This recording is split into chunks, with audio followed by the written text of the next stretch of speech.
Halo semuanya, selamat datang di channel Kepoin Data.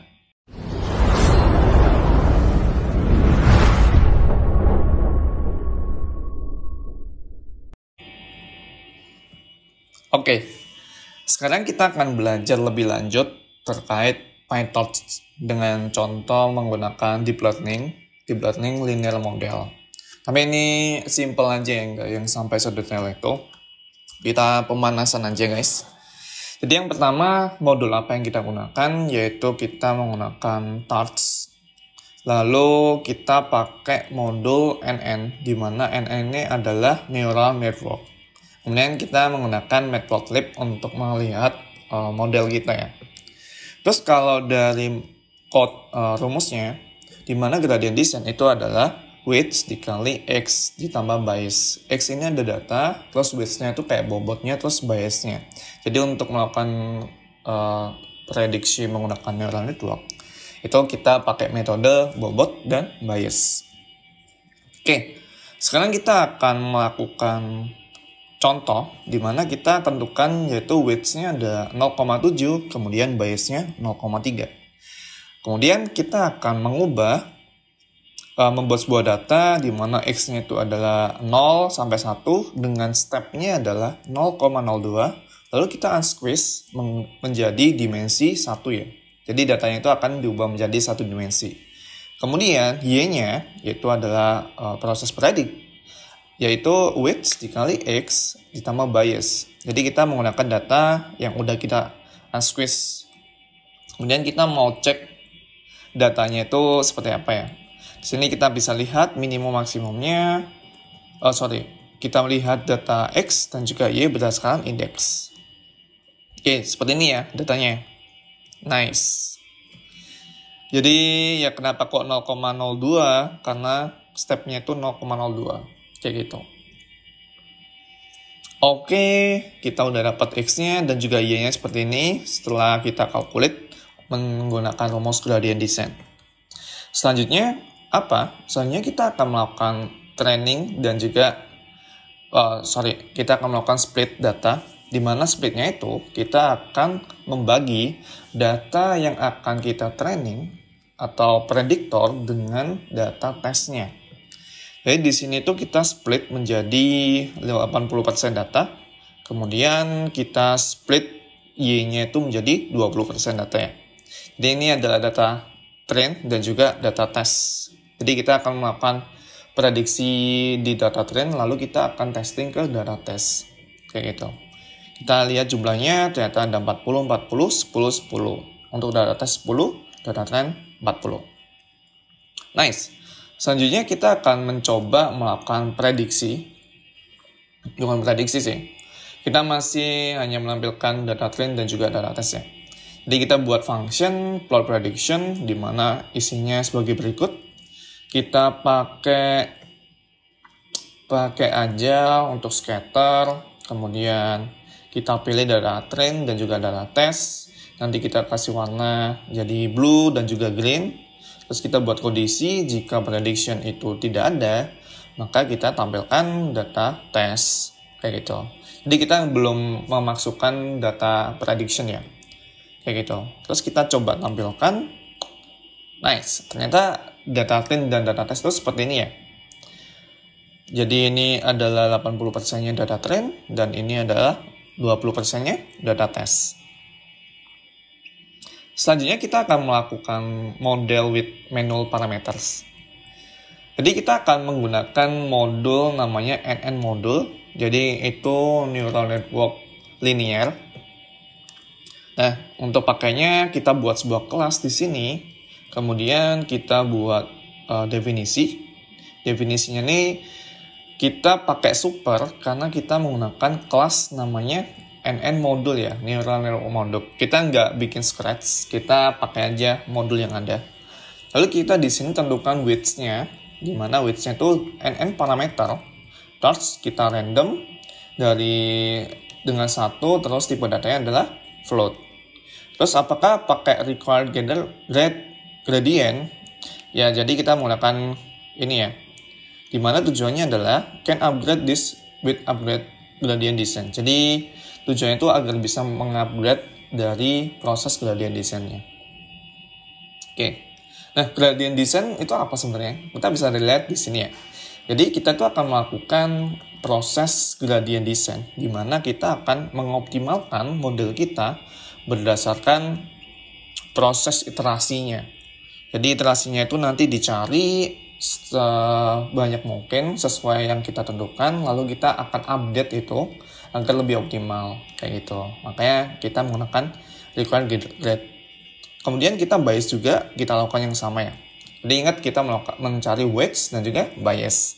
Lalu yang terakhir adalah kita buat sebuah function forward. Forward ini kita pakai calculate dari yang di atas ya. Kan ada y sama dengan weights dikali x ditambah bias gitu. Tapi lagi-lagi kita menggunakan modul tensor. Oke, simple ya untuk arsitektur modelnya. Kemudian kita akan coba menggunakan model tersebut. Kita akan menampilkan dalam bentuk list. Kita generate dulu nih di sini pakai manual sheet. Kemudian kita panggil class-nya. Kemudian kita cek NN parameternya. Lalu kita akan melihat statistik dig-nya. Sebenarnya ini sama sih hasilnya dengan ini ya.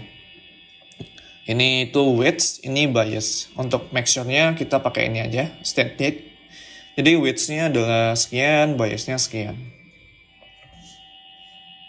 Oke, sekarang kita akan melakukan pengecekan prediksi, tapi tanpa menggunakan gradient descent. Gradient training ya. Jadi yang harusnya itu prosesnya kayak gini, tapi kita nggak pakai itu. Kita hanya fokus dari prediksinya aja, hasil prediksinya aja. Pakai inference mode. Kemudian kita melakukan prediksi, kita lihat hasilnya. Nice, sekarang ternyata jauh banget ya hasilnya. Ini adalah prediksi kita dengan data test. Kita harus membandingkan dari data train dan juga data test. Itu kenapa kita nggak bahas sekarang ya. Itu harusnya di pelajaran yang sebelumnya. Lalu kita lihat, kita bandingkan nih. Ternyata perbedaannya itu cukup besar ya. Ada 0,6 dan lain sebagainya. Dan perbedaan ini apakah bagus? Ya, tentunya nggak bagus ya. Kalau kita lihat lagi di sini, jaraknya dengan data sebenarnya ini data real atau data true ya, data yang benar. Dan juga data yang diprediksi. Ternyata itu bedanya sangat jauh ya kalau dari sini. Tapi kita ngelihatnya dari MAE-nya, yaitu mean absolute error.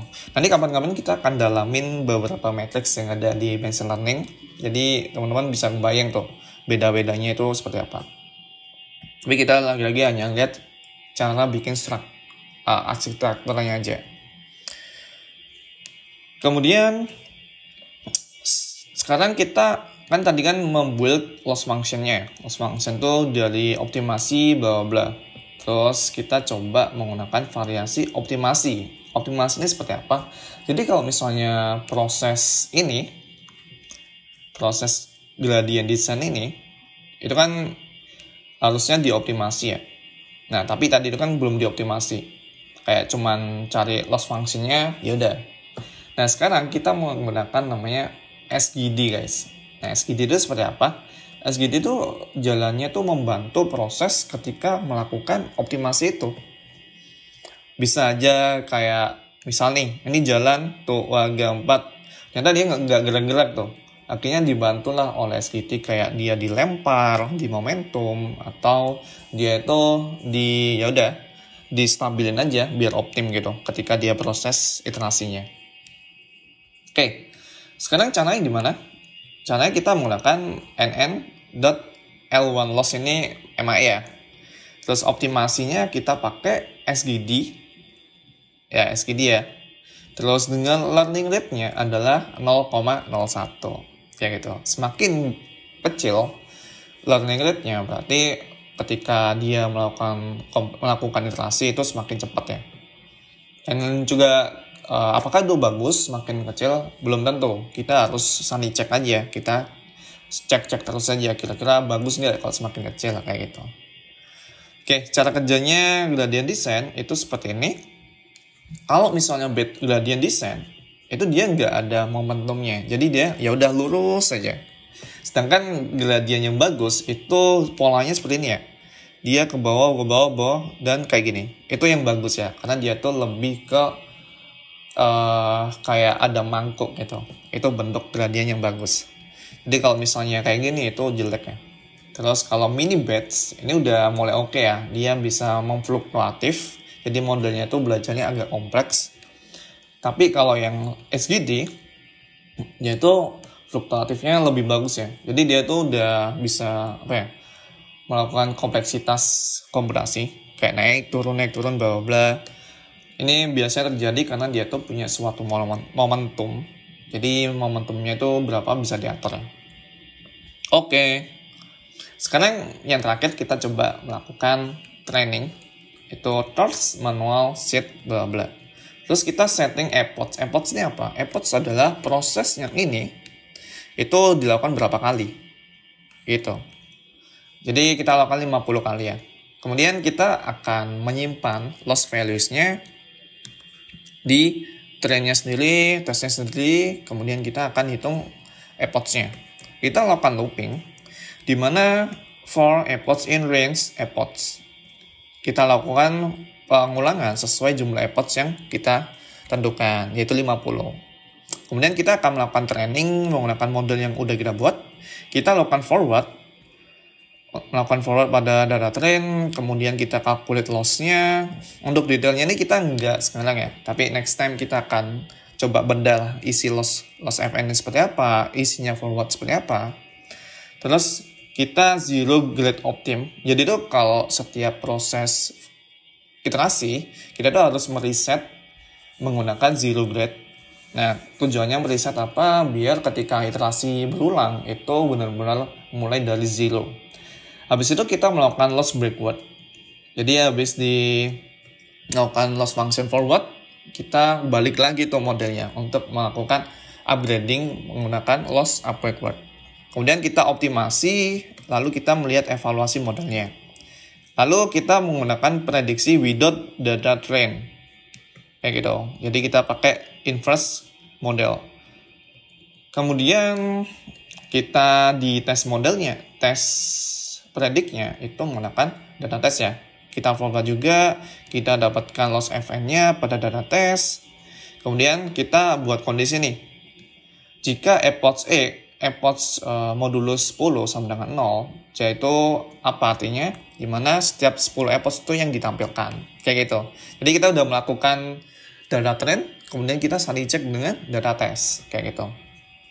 Nah, kita akan lihat lebih detail di gambar ini ya. Oke, kita lihat hasilnya dulu. Ternyata antara data trend dan juga data test itu perbedaannya cukup dikit ya. Dan sebenarnya ini nggak overfit ya kalau kayak gini. Tapi kalau kita lihat di akhir, ini cukup overfit ya, 0,04 dan juga 0,11. Meskipun nggak setinggi itu, tapi ya itu masih kurang bagus lah untuk model kita. Oke, sebenarnya cara kerjanya waktu mencari hasil MI ini seperti apa? Kita lihat di sini ya. Proses yang pertama, model itu akan melakukan forward propagation. Jadi, data masuk, kita masuk ke hidden layer-nya. Kemudian kita mendapatkannya tuh function loss-nya. Function loss-nya itu didapatkan dari mana? Dari hasil calculate antara weight dan juga bias dengan datanya. Kayak gitu. Kemudian kita udah dapat di sini. Tuh, kita udah mendapatkan hasil prediksi dan juga true values-nya. Lalu kita udah mendapatkan nih loss function-nya. Kemudian kita balikin lagi untuk melakukan optimasi atau mengupdate optimasi, yaitu menggunakan backward propagation. Oke. Sekarang ternyata gini ya. Kita dapat loss function-nya, balik nih loss call-nya berapa, terus setiap iterasinya backward ini bertugas untuk melakukan optimasi. Jadi ini ya akan diupdate lah weights-nya. Jadi agar optimal model itu menggunakan backward propagation. Oke, simple ya. Nice. Sekarang kita lihat hasilnya. Ternyata apakah bagus antara train dan juga tes untuk matriksnya yaitu MAE.